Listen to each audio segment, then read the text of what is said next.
సంఘటనం ఒక యజ్ఞం సమిధగమన జీవనం భరతమాత పాదాలకు మువ్వలం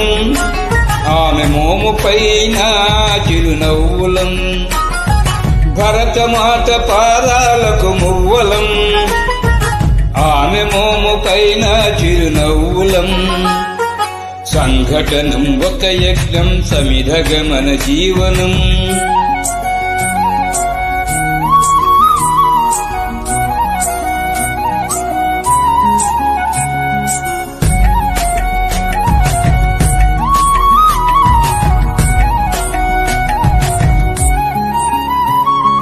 గలగల పారే ఆ జలపాతం నిలిచిందా తన కోసం ఏనాడైనా మిలమిల మెరిసే ఒక అగ్నికణం మిగిలిందా తన కోసం ఏ